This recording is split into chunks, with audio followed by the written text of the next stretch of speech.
This is my Atomos Director's Monitor setup.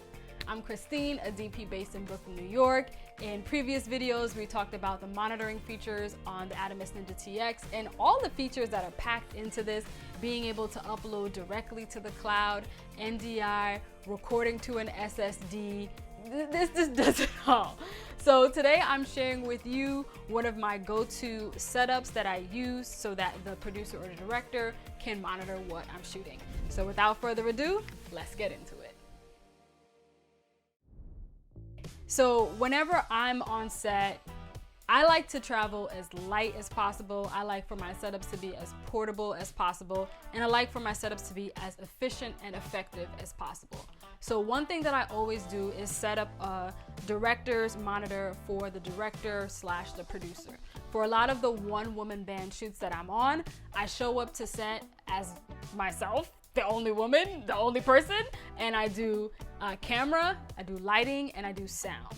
And so I try not to carry a lot because oftentimes it's just me, especially for a lot of these smaller budget projects. One way that I still like to create a director's monitor while also traveling light is to use this setup here.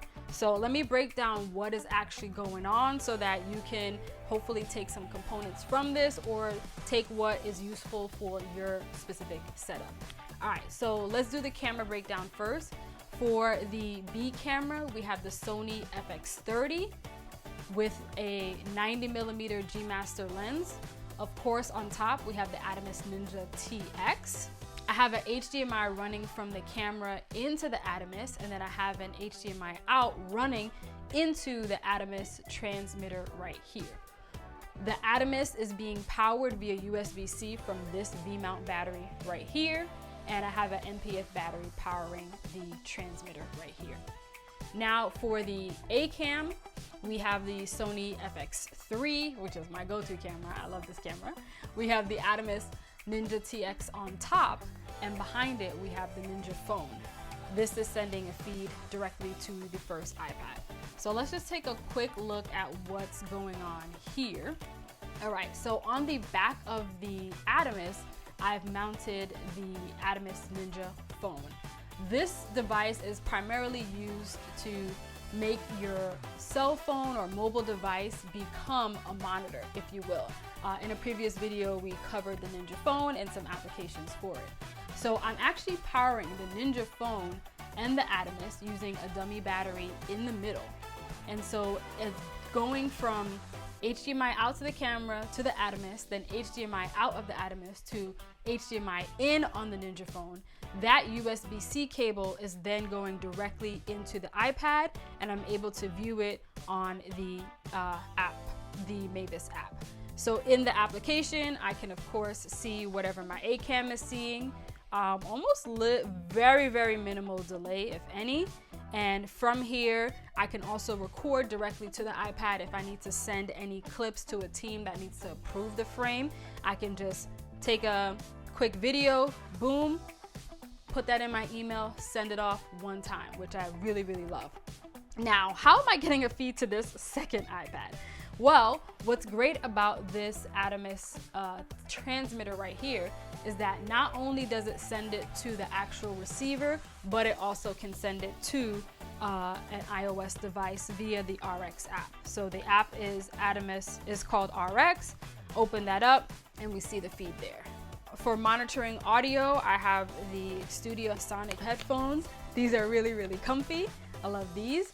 And I am using 2 clamps to hold up the iPad Pro and the iPad Mini 6. I know a lot of us have a lot of iOS devices floating around, so this is a great way to repurpose them and build a monitor from them.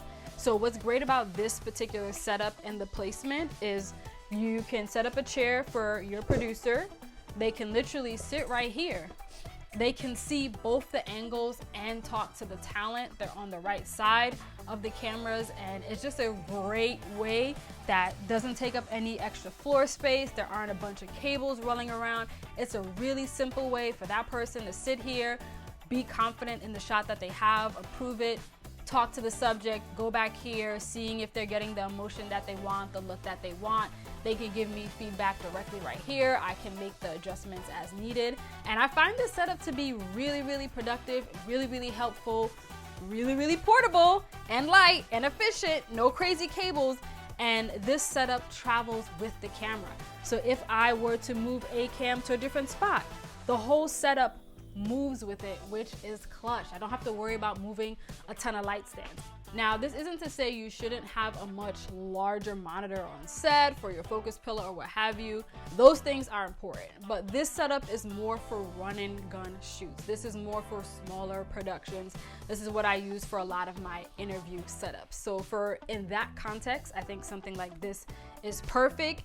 The only things you would probably need to get for your iPad is a cage. The cage just allows you to mount it to different points, which I found really, really helpful. So yeah, that's pretty much everything for the setup. This whole monitor here is being powered by one V-mount battery, and that dummy battery in the middle is powering both devices. And you could even power your camera as well if you wanted to via USB-C from the Atomos, and you can keep everything juiced up with one battery. So this is one of my go-to setups. It's using a bunch of different Atomos devices together to create a cohesive experience that feels seamless for the client. Again, you want to keep your client happy, you want to keep the talent happy, and this is a simple way for everyone to feel included on set. Let me know in the comments, how are you guys setting up your director's monitors? What tools are you using? Is this something that you would try? I'm genuinely curious. Thank you guys for rocking with me. I am the Chef Gyal, and you just got the recipe.